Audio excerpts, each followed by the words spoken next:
Hi, Matthew. Thank you for coming in today. Thanks for having me. I know on the phone when we scheduled this appointment, you had mentioned something about wanting to transition careers and make a change in your professional career. So why don't you tell me a little bit about what you currently are doing? Yeah, currently I practice in endocrinology, seeing our type 1 diabetic patients, our type 2 diabetic patients, and a lot of management of thyroid disease as well as adrenal and pituitary issues.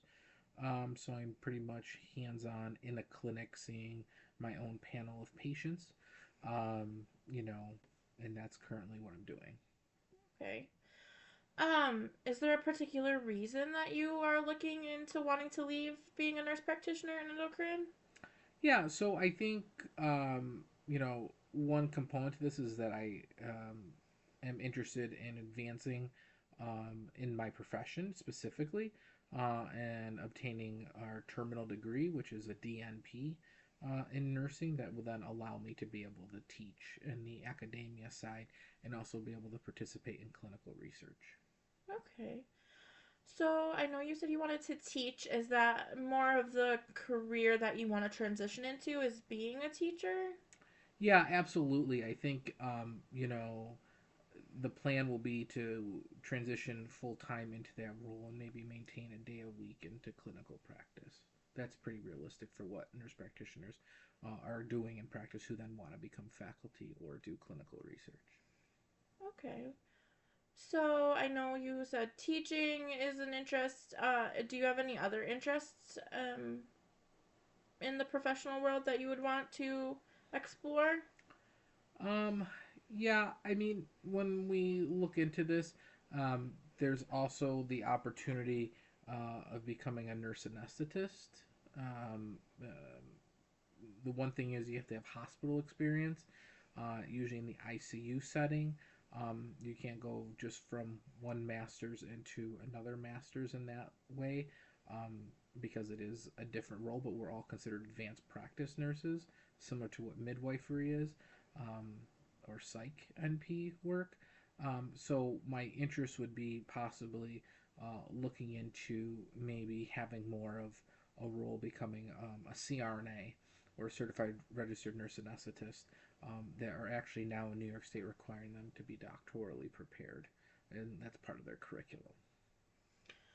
I hear you talking a lot about the medical field and that um, area. Is there any other like area of focus? Would you ever want to leave the medical field? Altogether, no. I mean, I really enjoy working in healthcare and have had great experiences throughout in oncology and urology and now endocrinology. And I was an operating room nurse because I am an RN by training before, because that's what our undergrad degree. We had to be a registered nurse. So really, I really wouldn't be interested in this point in changing out of my in the field of healthcare. I guess the only other thought would be doing something in public health, maybe, but that's still really within the healthcare umbrella. Yeah. I you also talked a lot about um continuing your education. Have Yeah. you taken steps to move further in your education? Yeah, absolutely. And right now it's looking into doctoral programs, looking at scholarly work that I've done in my master's program to consider for this program, working on a writing sample or an objectives as well, and kind of references, and to who would best be suited to consider a recommendation for me to go into the doctoral work. So right now it's looking into different programs that are flexible with either working um, where I can still work and do a program remotely, or have only certain intensives on campus. Sometimes you have to do that during the summer or midwinter semester. Okay. So I know you've talked a lot about um furthering your career and that's kind of why you want to make this career change. But may there other be some other more personal reasons why you want to further your career? Like would this change affect your life at home?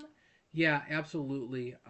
Especially um, since looking into possibly starting a family and having a bit more flexibility in a schedule. Also, being able to consider if you do become a college faculty member, the ability to become tenured. That's a big deal.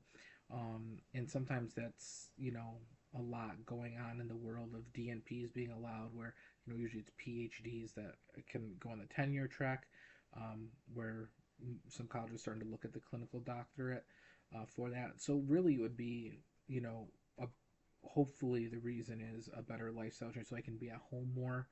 Um, you know, just newly married. So there's a lot of stressors with just kind of the hitting the ground every day. You're 8 to 5. Um, and you have a couple of dogs at home that require a lot of care. So, and we're just busy lifestyle. So my wife and I are really looking into a better opportunity that way, for sure. Gotcha. So you think moving into the teaching world will give you a little more flexibility and freedom within your personal life? Yeah, absolutely. You know, no on call kind of lifestyle, no having to meet certain, seeing X number of patients a day, and taking away some of that bigger stress and being able to go into a role where, you know, your schedule's a little bit more broken up. And have the flexibility, to go to a doctor's appointment or be able to, go Mm-hmm. to our kids' games or whatever the case may be. Mm-hmm. Do you think you'd be happy getting out of like an office setting? Um, Yeah, I think so. I think that in the office setting, it's great that you build relationships with your staff and your colleagues. But sometimes that gets kind of stagnant a little bit. And sometimes, when you're in a small space and staffing is stressful and we're having a hard time post COVID, sometimes there's some passive aggressive behavior that, I've started to see, and the quality of clinical work that's also coming from my colleagues may not be at the same expectation that I have when I deliver high level of care to my patients. So it gets kind of frustrating and it gets kind of difficult. And so I think it would be healthy to have a mix up and being able to aspire young new clinicians, because I was once in their position. if we were to set say like a goal, how long do you think it would you would say you would want to achieve this new career by? Yeah, so I would say that realistically, from accepting into a program and getting started, it's usually 2 years to possibly 3 years, depending on defending your clinical project and doing your big capstone at the end. So really, my goal would be 3 years at maximum, with a short term of being 2 years and being done, but depending. Okay. Um, how far into the process of the transition and going to school are you? Yeah, absolutely. So at this point, I started the application process. I'm just going through interviews with the faculty now for the upcoming um, fall semester. So hopefully, now we're in January. So by August, I should be at least started into a program. Okay. For my purposes and you needing my support and stuff, what would you want from me through this process? Yeah, I think that, having someone to talk to, and maybe helping break down, steps and having a timeline to work through to get there, and also maybe having some mechanisms or techniques taught to help when, anxiety may start to build up a little bit towards, once applications and we're waiting for decisions to come, and, usually, May or June. So I would like to look at that as well. And then from a, overall career standpoint, um, if you have any, helpful tips, looking at transitioning from working someone who's in an office setting to now really thinking of it almost, um, going back into a classroom setting as a young professional who's Mhm. already gone through academic side of things. Okay. I definitely can get some of those things prepared out for you for when we meet next time.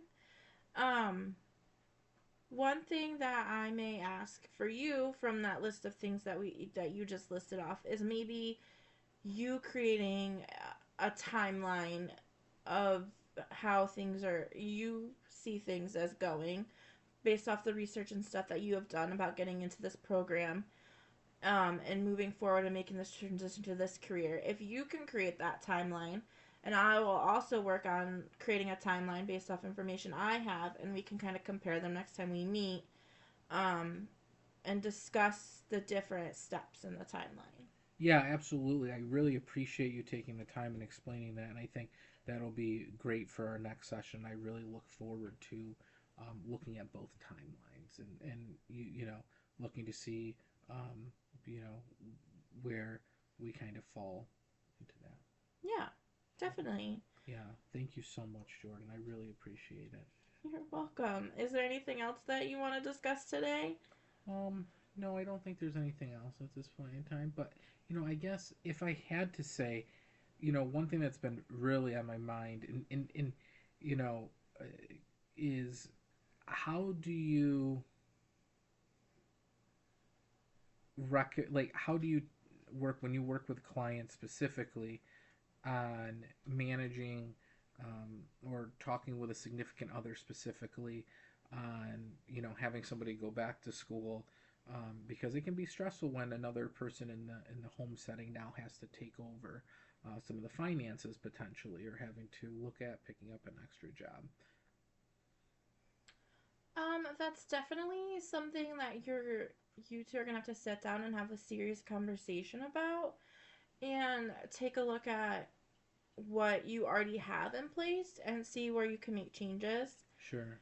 Um, And I guess another thing too, and that has been the conversation that my wife and I have been talking about.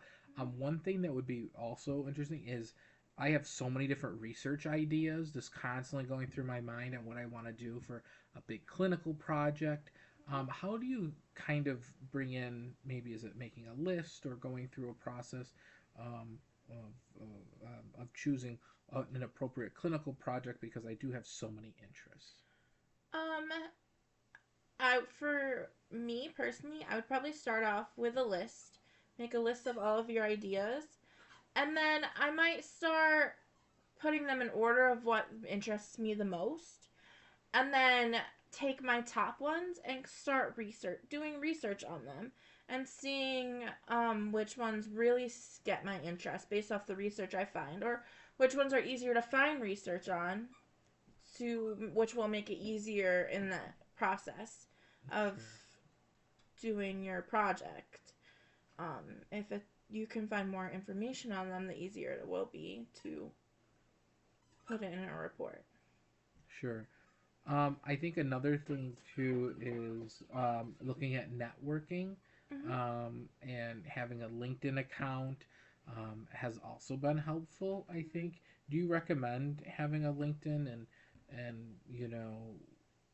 as a student specifically, to help with kind of looking at maybe working with people in the community and on a project? Yeah, definitely. And that is definitely something that we can work on at later sessions as well, is building your LinkedIn account, and kind of what you should and shouldn't have on Sure. there. Okay. Yeah, I think that'll be important. Maybe learning how to structure in a message appropriately, Yeah. to maybe another colleague or a peer, or somebody that is in the executive level, on how to consider maybe having an internship with them during the clinical project time as well. So Definitely. That is something when you create your list of more things you want to move on, and I'll work on it during next sessions. You can add it on there, and we can definitely, I'll have like a cheat sheet and stuff put together. oh, perfect. I Yeah. really appreciate you taking the time to answer all those additional questions today. Yeah, no problem. So I think that wraps up our session for today, and we will set up another session, and you create that timeline for us to review and create a list of other topics that you might want to discuss. Okay, perfect. So for next week, have the timeline Mhm. specifically set up on where I see being into the DNP program from admission to acceptance and what those steps Acceptance, and then your transition to the new career, are. In the all the transition way through. all the way through. Yep. Okay, perfect. Well, I really appreciate taking the additional time to explain that. So Yeah. thank you so much. Have a Yeah, good day. you too. Thank you, Jordan. It was Bye. a pleasure.